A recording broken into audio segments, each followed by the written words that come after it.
Okay, so this is HR Wallingford's kind of tutorial video about charging your ARCboat Lite with lithium batteries and the supply charger.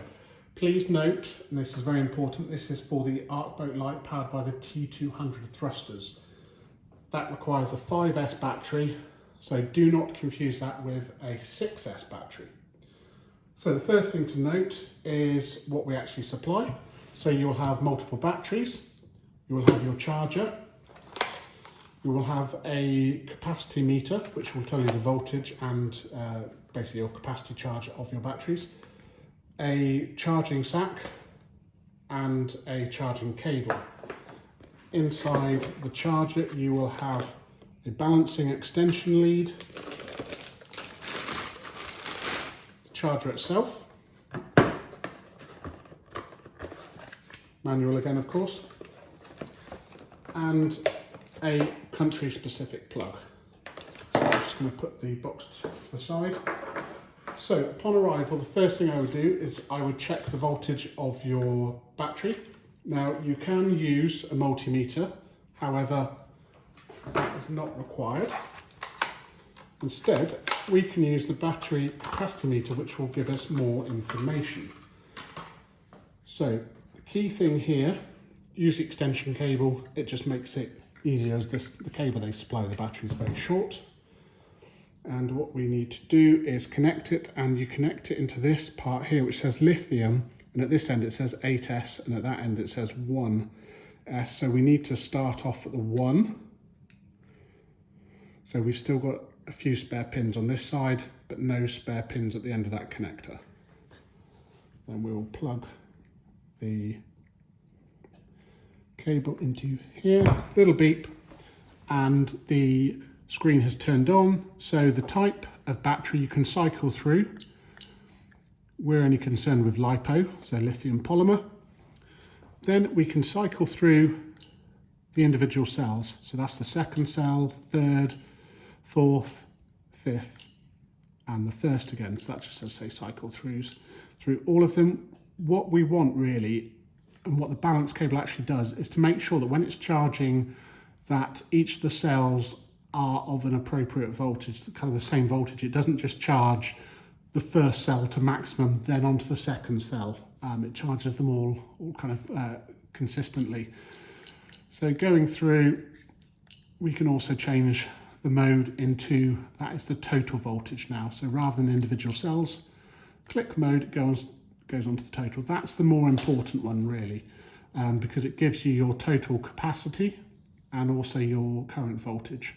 Obviously when this will fully charge, the voltage will increase slightly but not by too much. The chemistry of lithium batteries means that it holds its voltage in a different way that, say, the nickel metal hydrides do. So anyway, I'm happy that my voltage is okay for now, so I'm going to remove the connector from the battery meter. I'll keep this extension cable plugged in, it's just easier for charging, and I will put this off to one side. When charging, I would recommend you charge in a LiPo safe bag. If the worst does happen and the battery malfunctions, this will just help to contain any issues that may occur. I'm going to put that to one side for now. So my country-specific plug with a clover leaf, so that I'm going to plug in here. My charging cable.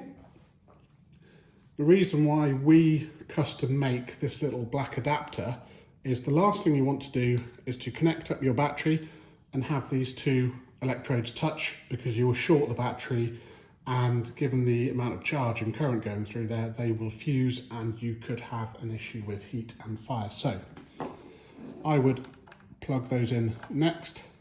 So red to red, obviously black to black. So now we know it can't short, so that's very good. I would then connect up the balance cable. So we have a few different slots here, and the one we want is the bottom right, I believe. Yes, it is. So they only go one way. You've got a couple of ridges there, and it plugs in just like that. Next, I will plug power into the charger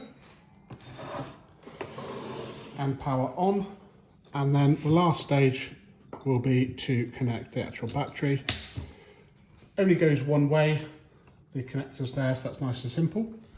So on to the actual battery charger, which I think is maybe the most confusing bit. Please always consult the manual, it's the best guide, definitely. But we have our 4 buttons here.